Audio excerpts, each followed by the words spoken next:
Ok, parfait.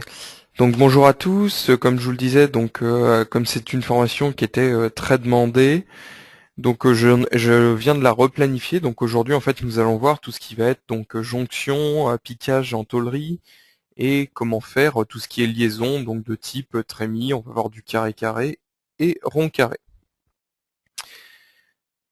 Donc je me représente, je m'appelle Cyril Gauvry, je suis responsable technique chez Avenao et donc aujourd'hui c'est moi qui vais animer cette formation. Donc voici l'agenda de ce qu'on va voir aujourd'hui. Donc comme je vous le disais, on va commencer donc par voir un petit peu les types de jonctions qu'on peut avoir en tôlerie, quelle méthode peut être utilisée pour les réaliser. Ensuite, on verra la méthode, enfin choisir le bon mode de conception en fonction de nos besoins. Et on terminera en fait sur toute la partie trémie avec du rond carré et du carré carré. Je vous montrerai quelques exemples de ce qu'on peut faire, parce qu'on entend régulièrement que potentiellement on ne sait pas faire ça. Donc je vous montrerai qu'on peut faire déjà énormément de choses. Et donc on terminera par la fameuse phase de questions. Donc bien entendu, si vous avez des questions tout au long de cette présentation, n'hésitez pas à poser votre question dans le chat à votre droite. Nous y répondrons en fin de session.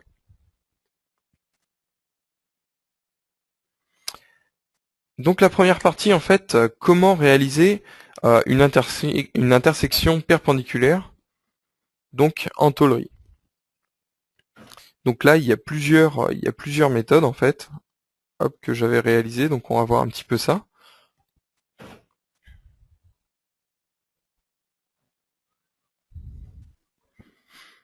Donc pour répondre à la première question, hein, moi j'utilise SolidWorks 2012 pour cette présentation, mais les exemples sont relativement simples et peuvent être refaits à votre guise. Donc voilà le type de résultat en fait qu'on souhaite dans certains cas réaliser en tôlerie. Donc là plusieurs démarches sont possibles. Donc la première en fait que je vous présente, donc c'est création sous forme de tôlerie sur laquelle je viens réaliser la découpe. Donc là rien de bien compliqué, hein. Si on remonte sur l'arborescence, on voit la création de notre première tôle, puis la seconde. Et donc c'est dans la seconde ici où vous allez indiquer que vous allez jusqu'à la surface, de façon à ce qu'ils prennent déjà le bon contour. Ensuite vous faites votre découpe.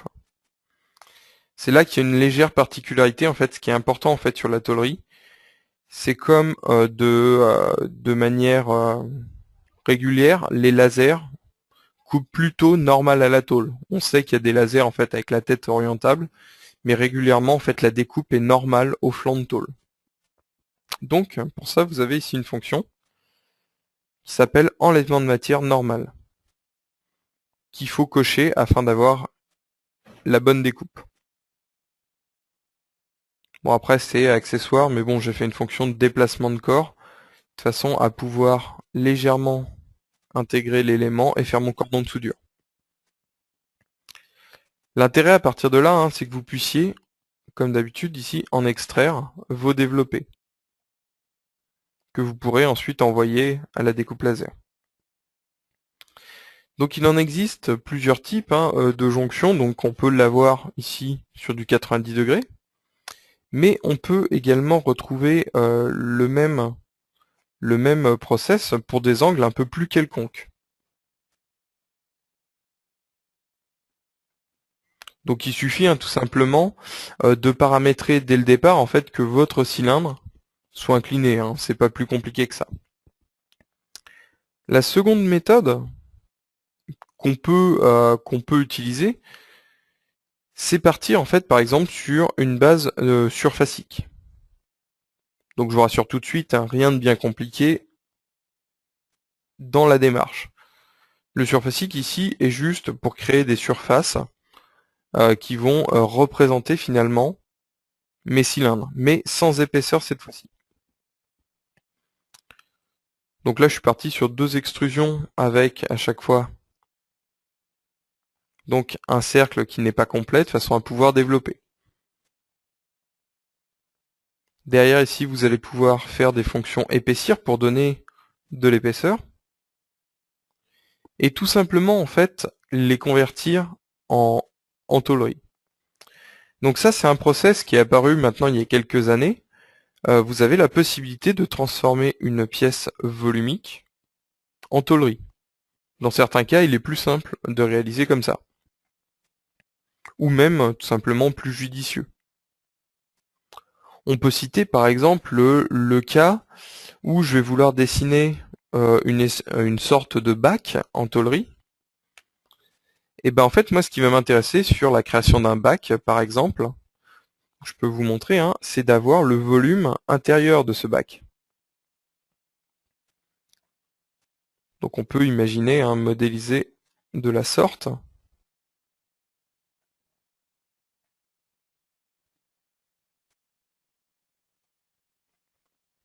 Et donc ce qui est intéressant là-dessus, c'est qu'on va utiliser ici une fonction qui s'appelle convertir en tôlerie,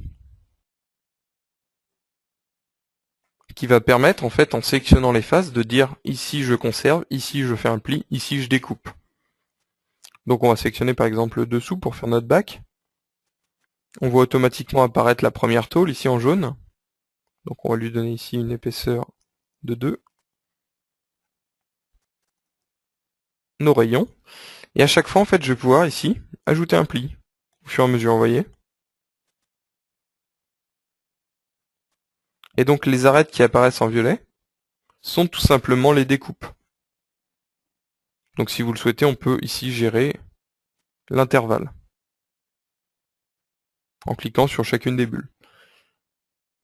Une fois que vous validez, en fait, automatiquement, vous obtenez votre bac. Donc la démarche que je vous ai montrée ici sur un piquage ou une jonction, en fait, c'est globalement le même principe. Ça peut être appliqué sur beaucoup de formes.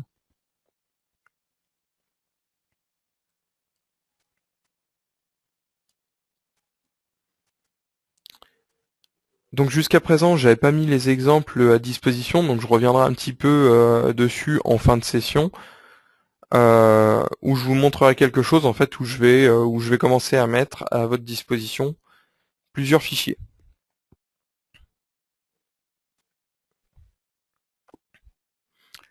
Donc comme je vous le disais, les jonctions à angle, donc c'est tout à fait possible. C'est juste la base de départ qui va être légèrement différente. Donc ce qui va être le plus important, régulièrement on a la question au support, c'est pourquoi sur ma trémie, par exemple, j'ai pas les lignes de croquage. Bah, tout simplement parce que ce qu'on voulait faire n'a pas été clairement défini. Donc pour ça on peut distinguer deux choses. Le besoin du client, en fait, peut y en avoir deux types. Est-ce que j'ai besoin de trémies ou quel que soit le type de pièce pour de la fabrication ou pour de la visualisation et du schéma de principe uniquement? Selon ce qu'on va choisir, en fait, on va avoir une méthode de conception qui va être différente. Dans le cas de la fabrication, par exemple, ce qu'on va vouloir ressortir, ce sont les lignes de pliage et bien entendu un état déplié correct. Donc j'entends par là l'intégration de la perte au pli ou d'un facteur K cohérent. Alors que dans le visuel, finalement, ce qui va vous intéresser, c'est d'avoir quelque chose qui représente l'objet, qui pour le coup, que ça soit un facteur K 0,5 ou 0,3, on s'en fichera un peu. Ce qui va nous intéresser, c'est les dimensions globales du 3D. Donc c'est très important. Donc plusieurs méthodologies de conception. Donc la première, le visuel. Donc le visuel, ce qui est intéressant, c'est que c'est simple à mettre en œuvre, c'est efficace, mais du coup c'est inadéquat pour la fabrication. Et donc pour le coup, si c'est moins gourmand en termes de ressources, dans certains cas. Donc, comment faire une trémie prévue pour le visuel?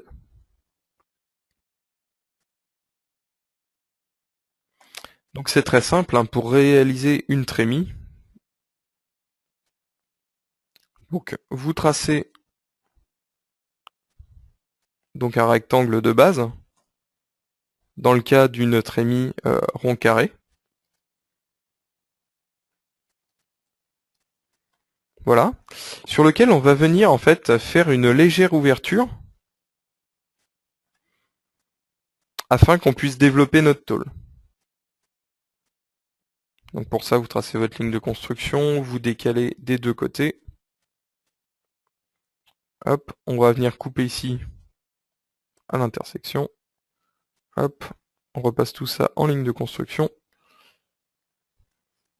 Et on règle le jeu sur ce qui nous intéresse.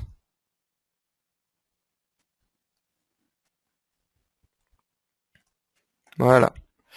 Donc bien entendu, pour que ça soit fonctionnel, autre point important, il va falloir arrondir ici les angles. Pas d'angle vif.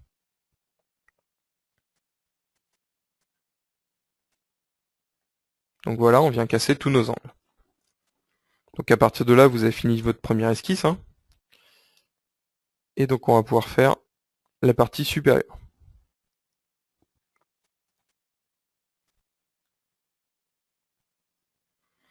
Donc si vous avez des soucis graphiques ou quoi que ce soit, n'hésitez pas à me prévenir.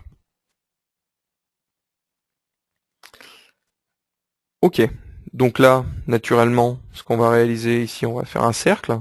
Donc pour la partie visuelle, donc on peut demander par exemple un diamètre 300, sur lequel je vais aussi venir réaliser une découpe. Donc je convertis mes deux lignes, et je coupe au milieu.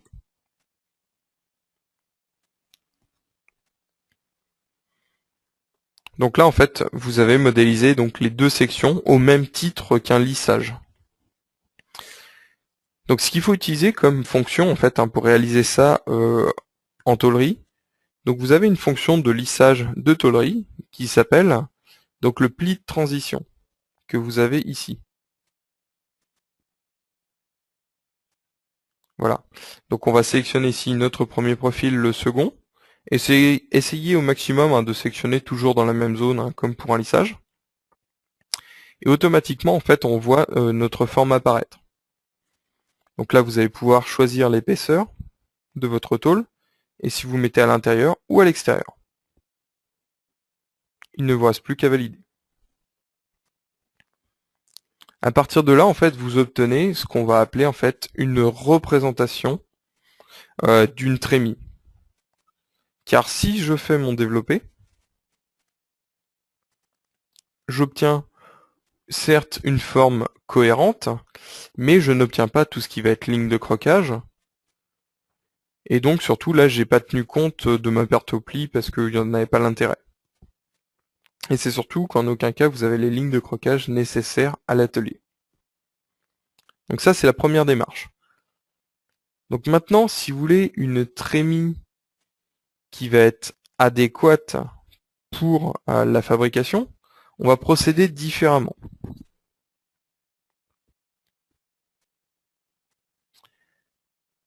Donc pour la fabrication, ce qui est important, comme je vous le disais, c'est d'avoir donc les lignes de croquage, et surtout comme on le voit là sur la photo en haut à gauche, ce qui est important pour distinguer une pièce en fait qui va être réalisée pour la fabrication, c'est qu'on va pouvoir avoir des faces planes sur les côtés pour réaliser des piquages par exemple.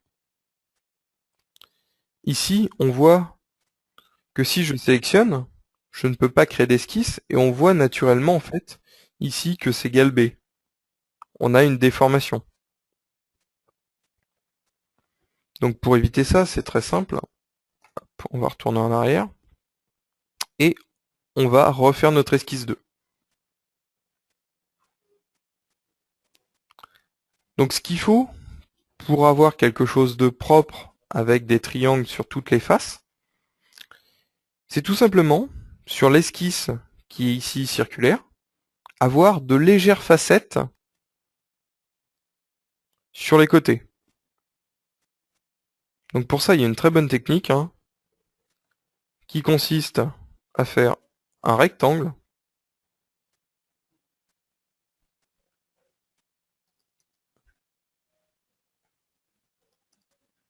avec de gros congés.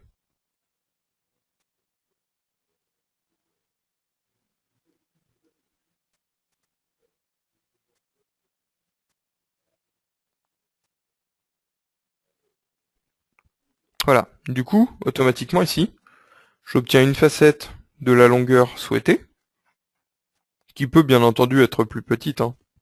Il n'y a pas de souci là-dessus. Ici, on va réaliser notre découpe, encore une fois.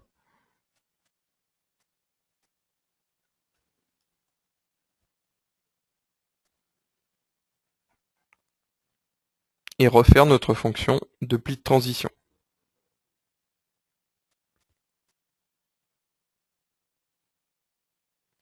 Donc là, ce qui est intéressant, c'est qu'on voit de nouveaux menus apparaître. Sur cette partie-là, on va du coup voir maintenant ce qu'on appelle le contrôle de la ligne de pliage, où on va pouvoir spécifier soit le nombre de lignes de croquage que l'on souhaite, soit la déviation maximale autorisée. Menu que nous n'avions pas tout à l'heure. Donc là, je saisis le nombre que je souhaite.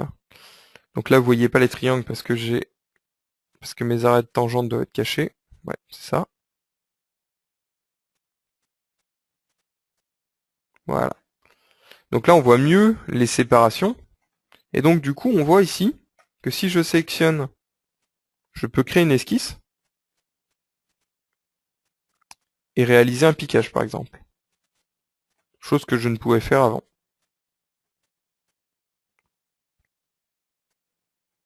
Et donc, bien entendu, hein, ce qui est intéressant, c'est que maintenant, si je développe, automatiquement, en fait, vous voyez apparaître ici vos lignes de croquage, qui apparaîtront, bien entendu, dans la mise en plan, et dans votre DXF si vous le souhaitez. Au passage, petit rappel, hein, pour ceux qui souhaitent exporter l'état déplié sans passer par la mise en plan, vous pouvez en fait le faire en faisant un clic droit ici. Hop, voilà. Alors, où est-ce qu'il me manque aller?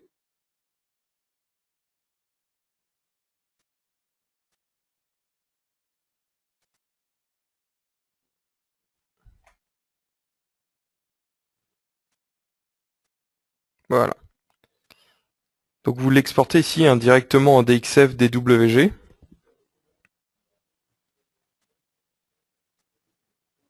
Et vous choisissez ce que vous souhaitez exporter. Donc ce qui est intéressant au passage, hein, quand vous exportez ces éléments-là, avant de publier le DXF, il vous fait apparaître ici, donc là vous devriez l'avoir apparaître à l'écran sous peu, une petite fenêtre d'aperçu qui permet en fait de supprimer des éléments. Si vous avez des détails en trop en fait que vous souhaitez enlever, c'est tout à fait possible. Hein. Ici je peux sélectionner mon cercle que j'ai mis en rouge et le supprimer de l'export. Et il ne me reste plus qu'à enregistrer. Voilà, donc c'est toujours pratique hein, pour exporter nos DXF sans passer par la mise en plan.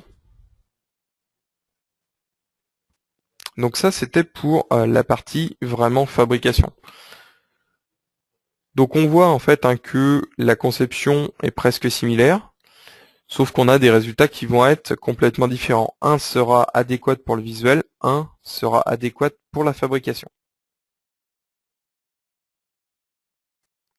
Donc très important, comme je vous le disais, ça permet en fait d'avoir vos lignes de croquage. Donc après, on va passer sur les modèles un petit peu plus compliqués. Donc comme je vous le disais, hein, la différence, c'est juste les facettes. Donc n'hésitez pas, hein, faites un carré, décongez, vous réajustez derrière, ça va super bien. C'est plus simple que de faire un cercle, venir mettre des droites et recouper. Hein. Donc si on part sur des modèles un petit peu plus compliqués, donc on va pouvoir trouver plusieurs choses. Donc on va pouvoir, donc dans la gamme trémie rond carré, donc on va trouver, donc vous allez avoir de la parallèle centrée, vous allez trouver en fait de la parallèle décentrée, de la non parallèle centrée, de la non parallèle décentrée, donc vous en avez vraiment une multitude. Donc aujourd'hui, on entend souvent oui mais non sur SolidWorks on peut pas faire ça. Je vous confirme qu'on peut le faire. Il suffit juste d'avoir la bonne méthodologie pour le mettre en place. Donc dans certains cas, il y a quelques petites subtilités. Donc on va regarder un petit peu ça, hein. J'ai prévu les différents modèles pour qu'on puisse les voir ensemble.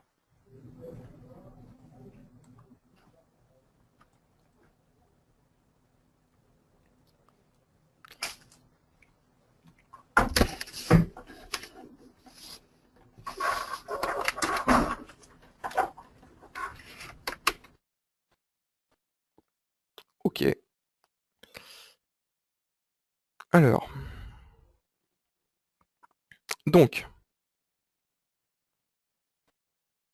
si on regarde la trémie rectangle, rectangle, cercle, donc là je vous ai fait un exemple hein, en non parallèle. Donc c'est là où la méthodologie de conception est un petit peu particulière.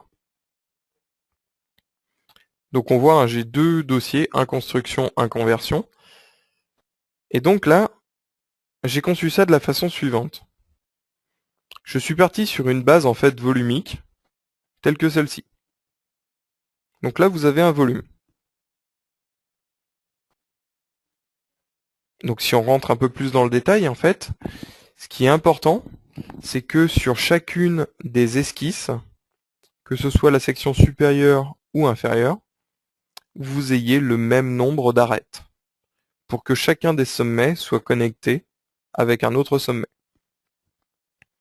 Donc si on regarde un petit peu l'esquisse du haut ici, en fait vous obtenez un polygone, hein, simplement, et non un cercle. Donc vous pouvez rajouter des facettes bien entendu, si vous le souhaitez. Après je suis pas sûr qu'il y ait réellement l'intérêt, mais vous pouvez. Donc on retrouve sur l'esquisse du bas le même principe, avec sur chacun des rayons hein, une partie facettisée. Donc vous faites ça sous forme de lissage en fonction mince. Vous réalisez ensuite ici une découpe, que vous pouvez déplacer si vous le souhaitez, hein. Et ensuite vous convertissez ça en tôlerie, à l'aide de l'outil qu'on a vu tout à l'heure par exemple. Ou, autre outil qu'il est possible d'utiliser, vous avez aussi une fonction ici qui s'appelle insérer des plis, qui va vous permettre en fait de faire la liaison. Et donc si on regarde un petit peu le déplier, donc bien entendu ça prend un peu plus de temps, parce qu'il est aussi plus complexe, avec toute la facettisation.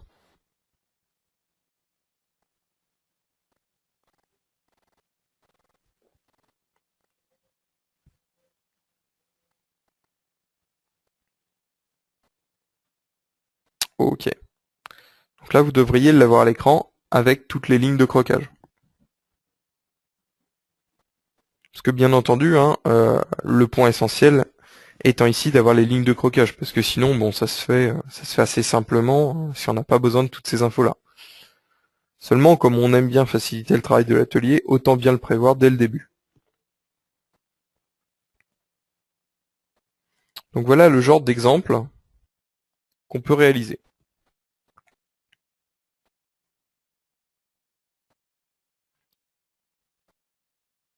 Donc après, on va plutôt partir sur de la trémie qui va être donc rectangulaire. Donc au passage, hein, vous voyez, sur ma première conception, j'ai mis ici une esquisse qui me permet de piloter mon inclinaison en fait, hein. Du coup, à tout moment, je peux intervenir dessus pour changer donc tout ce qui va être hauteur et ainsi de suite, le décalage. Et surtout, ce qui est très important, moi je vous invite dans ce genre de cas à faire des modèles en fait. De façon à ce que vous puissiez dire, bah moi je l'ai en stock, je change mes valeurs, ça va bien. Les modèles, il faut les tester pour dire ok ce modèle il est adéquat pour aller d'une largeur de 950 jusqu'à 2500 ou plus petit parce qu'après de toute façon ça rentre pas dans un format de tôle, mais qu'au moins vous ayez une base en fait qui vous permette de gagner du temps.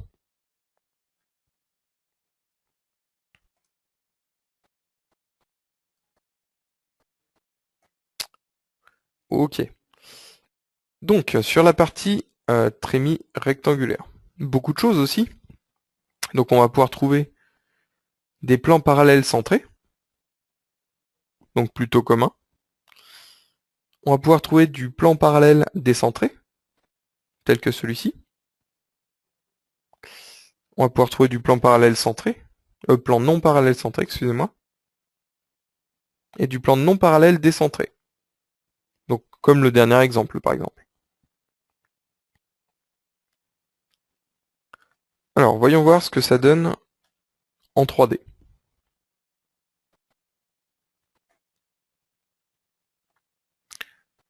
Donc si on regarde notre conception, comme tout à l'heure. Donc même chose, je suis parti sur le principe d'un lissage volumique, sur lequel je viens réaliser une découpe que je peux rendre ici égale ou inégale, comme je le souhaite, et la déplacer. Et derrière, je suis venu convertir ça en tôlerie. Donc là, il n'y a pas de souci là-dessus. Lorsque vous êtes sur du plan parallèle centré, il n'y a pas de problème. La méthode est très simple. Plan parallèle excentré, globalement, il faut juste prévoir en plus ici, dans votre esquisse, de prévoir un décalage et que celui-ci soit toujours sur le même point de base. Donc vous voyez, comme ça, à chaque fois, moi j'ai mes petits rappels sur la partie supérieure, la partie inférieure et les décalages. Même démarche, donc là je rentre pas dans le détail, c'est toujours pareil sur celui-ci. Là où ça se corse, c'est sur le dernier. Donc celui-là il est un peu plus compliqué. Là il y a un peu plus de réflexion, parce que il va falloir du coup forcer le lissage à ce que les points soient bien reliés. Donc là il y a des petites subtilités, donc il faut bien prévoir sa structure pour piloter l'inclinaison, comme on en parlait tout à l'heure. Il faut également bien prévoir ici dans notre esquisse les éléments avec leurs différents décalages. Et surtout, en fait, on prévoit ici un système de jonction, donc sous forme de courbe. Donc là, on va cacher le corps, voilà. Donc si on regarde en détail, finalement, ma conception, au début, s'est résumée à la modélisation d'un squelette, avec l'esquisse supérieure, l'esquisse inférieure, et toutes les courbes qui vont venir relier celui-ci. À partir de là, donc vous faites votre lissage, en utilisant bien entendu tous les éléments qu'on vient de citer, donc les esquisses et les courbes. Et donc vous obtenez ceci. Et donc on réalise notre découpe et on vient faire notre conversion en tôlerie. Et là, on va pouvoir récupérer notre état déplié.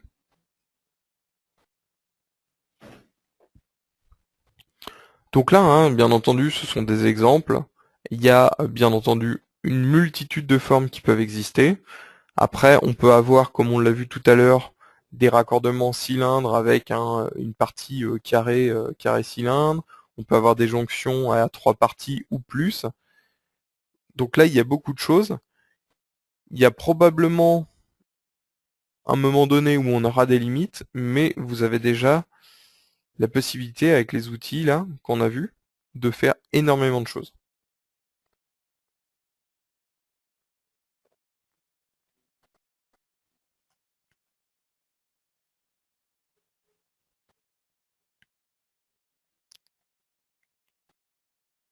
Ok, donc les recommandations. Donc comme on en parlait, donc la première chose, c'est choisir le bon style en fonction de vos besoins. Ne pas foncer dans la fabrication si c'est juste du schéma de principe. Et par contre, ne pas faire du visuel effectivement quand vous en avez besoin pour la fabrication. Donc là maintenant qu'on a vu la nuance entre les deux, au moins vous savez de quel côté partir. Donc après, optez pour la création de modèles paramétrés. Donc là, on a vu, j'ai à chaque fois renommé mes codes pour que ça soit carré. Vous pouvez de base vous en préparer quelques-uns, faire une famille de pièces si vous avez des modèles récurrents, opter pourquoi pas pour un configuration publisher comme j'avais pu le présenter sur une session précédente, et ainsi de suite. Bon, après, dans les cas extrêmes, on pourrait imaginer faire un DriveWorks Express, si c'était un peu plus complet. Important toujours, valider vos limites sur les modèles, car on sait par expérience que un modèle ne peut pas faire toutes les tailles. D'une part parce qu'il y a des contraintes techniques qui vont faire que ça ne passe pas, d'autre part parce que les formats de tôle ne vont pas être respectés et du coup c'est gênant, et ça vous oblige à retravailler derrière, et parce que dans certains cas les angles en fait vont être incohérents et ainsi de suite. Et très important, à chaque fois que vous faites des changements de géométrie ou quelque opération en tôlerie, toujours effectuer le développer de façon à le contrôler en fait. Ne faites pas d'exportation à la volée et en aveugle. Contrôlez toujours votre déplié.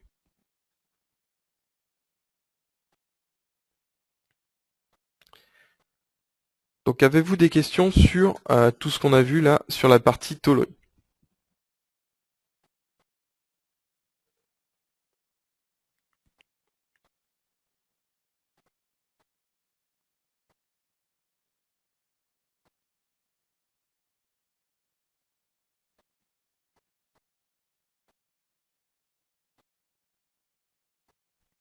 Alors, première question. J'ai une question sur le premier profil. Donc ça, c'était sur la première trémie où je vous ai montré comment faire le pli de transition. La question, c'est si je ne fais pas de congé sur l'esquisse inférieure, sur le grand rectangle, est-ce que ça fonctionne ou pas? Donc non. La fonction va vous dire en fait que ça ne supporte pas les angles vifs. Il faut impérativement que vous ayez un rayon. Après, il peut être de faible valeur, mais il faut impérativement un rayon.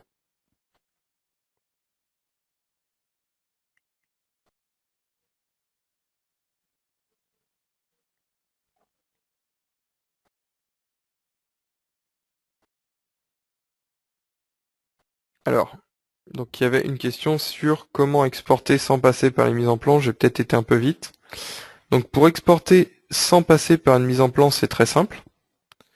Vous allez sur votre état déplié, faites un clic droit, et ici vous avez une fonction exporter vers DWG DXF. À partir de là, vous choisissez votre emplacement de sauvegarde. Vous choisissez ici sur le menu de gauche ce que vous exportez. Donc en l'occurrence, moi, c'est bien de la tôlerie. Je veux bien exporter le contour de la géométrie. Les arêtes cachées, bon, aucun intérêt. Les arêtes de pliage, on peut les mettre si on le souhaite. Et ainsi de suite. Une fois que vous avez fait ça, vous validez. On laisse quelques secondes le temps que la fenêtre apparaisse. Fameuse fenêtre de nettoyage, où vous pouvez, comme je vous le disais, sélectionner des éléments et les supprimer avant l'export.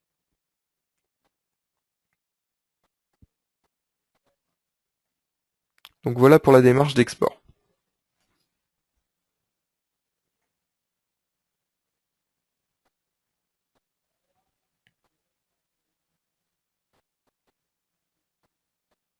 Donc effectivement, la question, est-ce qu'on peut réduire les rayons sur la base carrée? Donc c'est effectivement, on peut réduire les rayons. Il faut juste en fait que si vous mettez la tôle à l'intérieur, le rayon ne soit pas euh, égal à 0.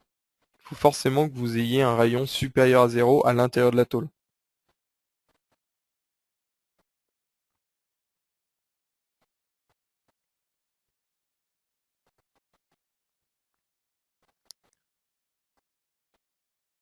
Alors, une question donc sur les trémies un petit peu plus compliquée en fait, sur la création des facettes.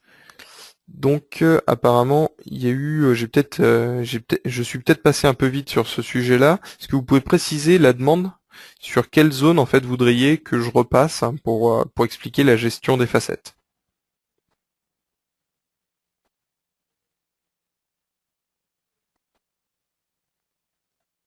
Alors, comment mettre le texte dans les cotes et donc juste avant la valeur? Donc c'est très simple. Lorsque vous êtes ici dans vos cotes, que vous les sélectionnez, ici vous avez une case de saisie. Donc le DIM, c'est la récupération automatique de la valeur. Et avant, en fait, ici, vous pouvez très simplement écrire. Là, vous pouvez mettre ce que vous voulez. Hein.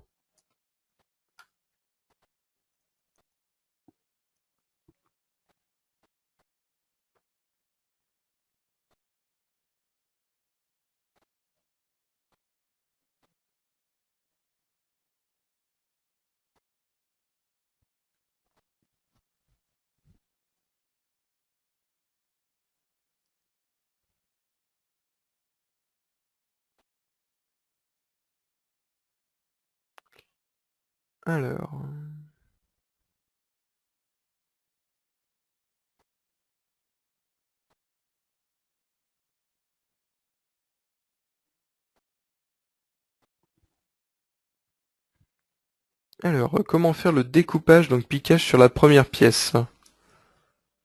Donc là, je pense que c'était donc celle-ci dont vous parlez.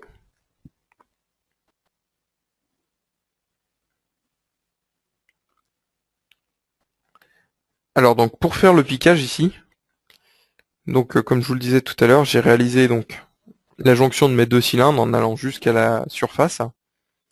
Et donc ce qu'on fait ensuite, c'est qu'ici, donc j'ai modélisé donc sur l'extrémité de mon deuxième cylindre une esquisse circulaire. Et donc je viens faire la découpe, tout simplement. Donc la seule précaution à prendre, c'est ici, lorsque vous faites la découpe, bien cocher enlèvement de matière normal pour faire la découpe dans la tôle. De façon à ce que vous puissiez obtenir, à l'issue de ça, hop, votre développé.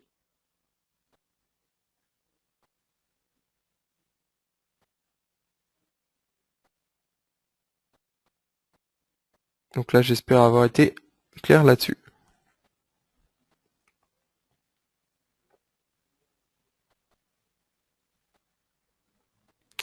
Alors, y a-t-il possibilité d'avoir une trémie en deux parties symétriques? Bah après, ça va dépendre hein, effectivement de la trémie. Si euh, du coup, ça veut dire qu'il va falloir la couper en deux, probablement. Et ça va dépendre si elle est centrée, décentrée, s'il y a des angles ou pas.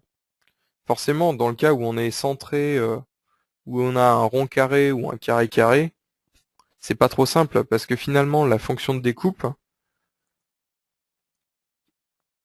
que vous avez ici,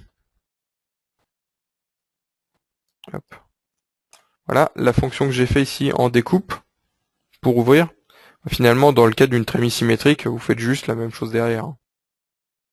Donc bien entendu, ça marche dans des cas simples où vous êtes centré, parallèle, et ainsi de suite. Dans des cas plus compliqués, ça sera peut-être un peu plus tordu, quoi.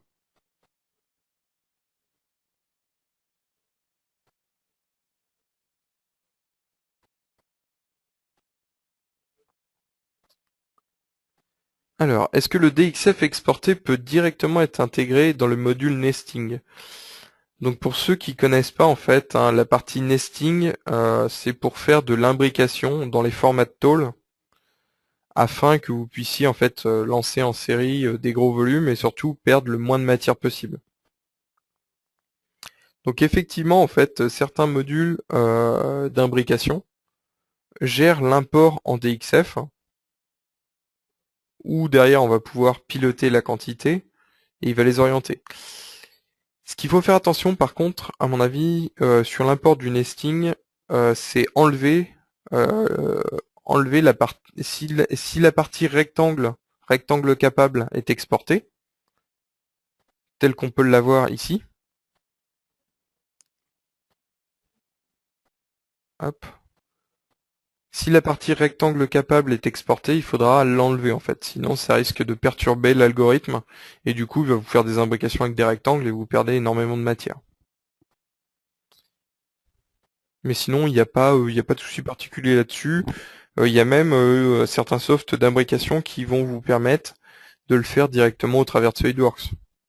Ils vous feront l'export en fait des pièces automatiquement.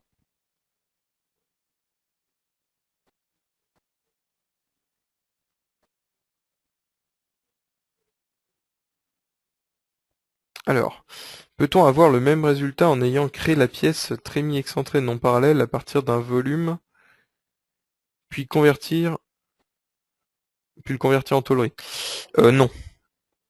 Non, non, il y a certains cas où ça n'a pas passé parce que du coup, il va pas faire la reconnaissance des plis correctement.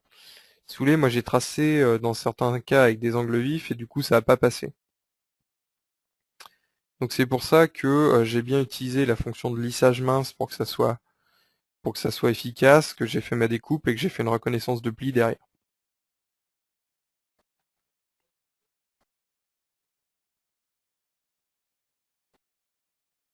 Alors, comment se créent les facettes en réalité? Donc les facettes, si on reprend un exemple qui va bien, celui-ci. Donc les facettes ici. Ce qui fait qu'on crée une facette, c'est tout simplement l'association du même nombre, comme je le disais tout à l'heure, de segments sur l'esquisse supérieure et l'esquisse inférieure. Ici, on voit très simplement que quand je le survole, ici il me dit bien que c'est une arête linéaire. Et ici, en fait, si vous voulez, donc là si on le fait avant conversion en tôlerie, on le verra peut-être même mieux, voilà. Vous avez une arête ici en fait. La facette est déjà présente avant en fait la conversion en tôlerie. Simplement parce que j'ai choisi de faire un lissage avec une forme bien spécifique. Donc là, en fait, l'astuce et la méthode de conception résident vraiment dans le choix des esquisses, qui font que on aura des choses clean.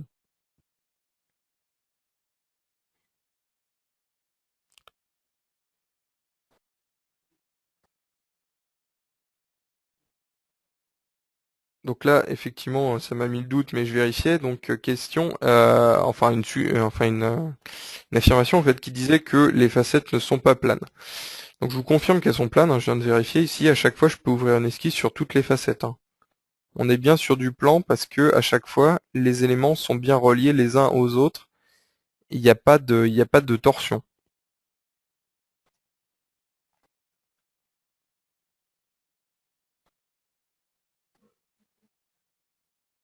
Ouais, on a bien l'esquisse partout.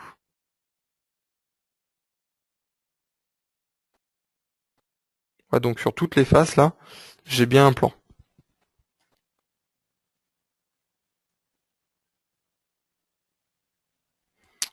Alors, donc pour générer les facettes sur le cercle du haut, bah, c'est tout simplement en fait que dans certains cas, on va pas. Bon là c'est un peu particulier parce qu'il est incliné, mais dans le cas où vous faites une trémie avec des facettes, vous n'allez pas utiliser ici en fait l'outil cercle, hein. Vous allez prendre en fait celui-ci, donc l'outil polygone. Vous allez choisir ici votre nombre d'entités pour obtenir en fait quelque chose qui va ressembler à un cercle, mais avec vos facettes. Le tout étant de calculer que sur votre partie supérieure, vous allez mettre tant de facettes parce que en bas, je vais avoir 4 coins avec X facettes, plus les parties linéaires. Effectivement, il faut le calculer au préalable, pour être sûr d'avoir quelque chose de cohérent. En principe, on se fait avoir une fois, mais pas deux en fait, hein.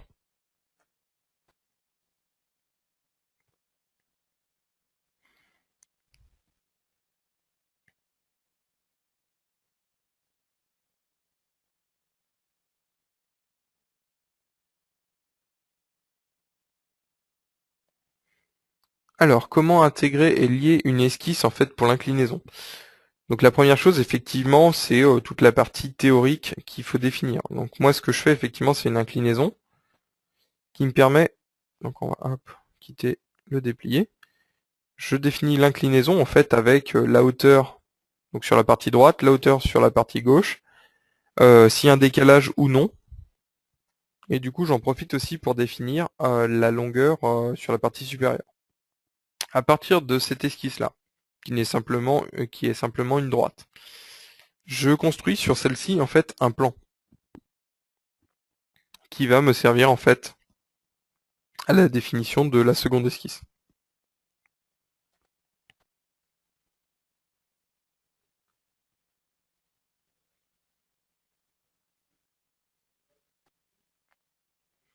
Alors, j'aurais aimé revoir comment faire apparaître les lignes de croquage. Donc les lignes de croquage, c'est très simple.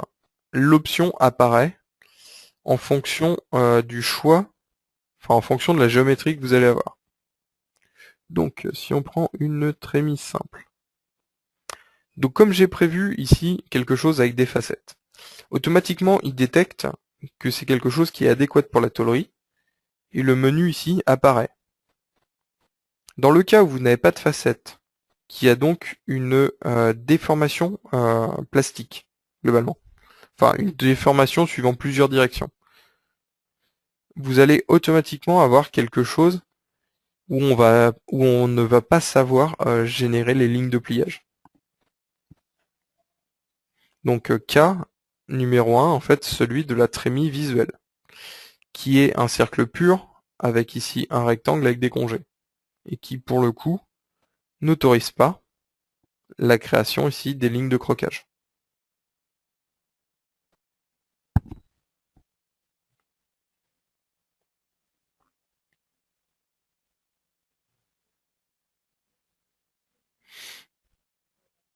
Alors, comment avoir le déplié d'un quart d'une trémie? Donc, un quart de trémie, c'est la même chose, hein. Si on veut un quart, tout simplement, on va couper tous les quarts, quoi. Donc là, on va venir ici, réaliser un petit rectangle.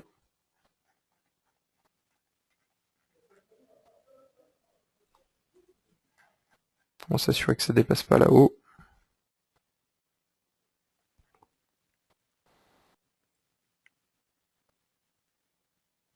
Ok, enlèvement de matière, hop. Voilà, tous les corps. À partir de là, en fait, quand vous avez découpé, donc on se retrouve avec deux corps volumiques. Donc du coup, par définition, il doit nous générer autant d'états dépliés que de corps. Donc ça, c'est une option qui est réglable ici. La propriété du document tôlerie. Vous pouvez demander en fait à créer plusieurs états dépliés dans la pièce de tôlerie. Du coup, pour chacun des corps volumiques, ici automatiquement, vous voyez, j'ai un état déplié.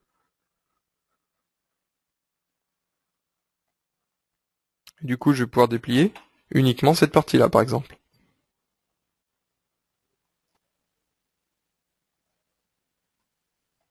Ou l'autre partie. Hein. Donc qui est celle-ci. Hop. Voilà. Après, il faut juste couper en fonction de vos besoins.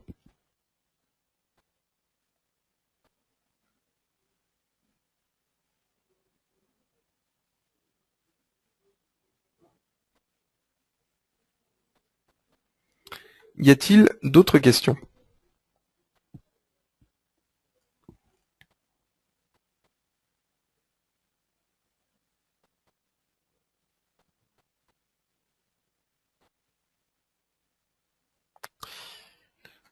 Ok, parfait. Donc comme je vous le disais tout à l'heure, juste un bref passage sur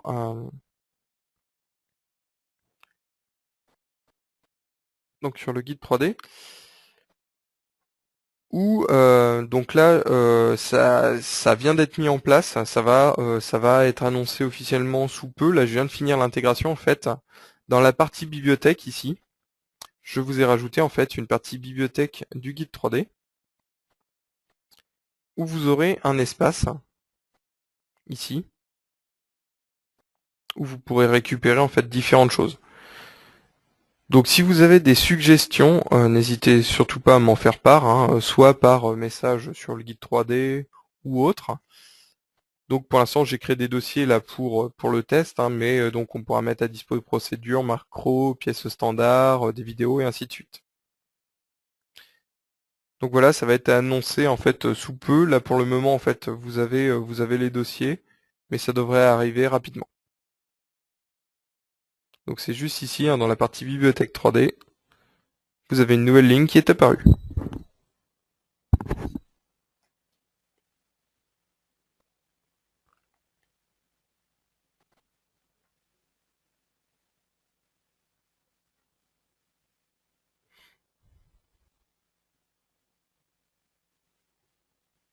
Alors, donc il restait une question. Donc en bas et en haut de la trémie rectangle,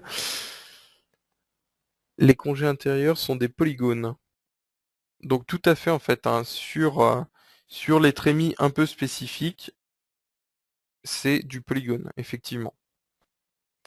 Là vous l'avez vu, hein, dès qu'on rentre dans un cas un peu complexe, tel que celui-ci, vous êtes sur du polygone, hein, et non du cercle.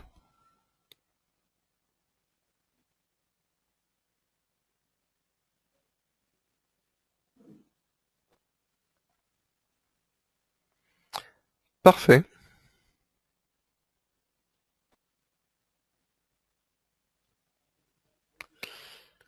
Ok, bah si s'il y a plus de questions, donc bah je vous souhaite une très bonne fin de journée.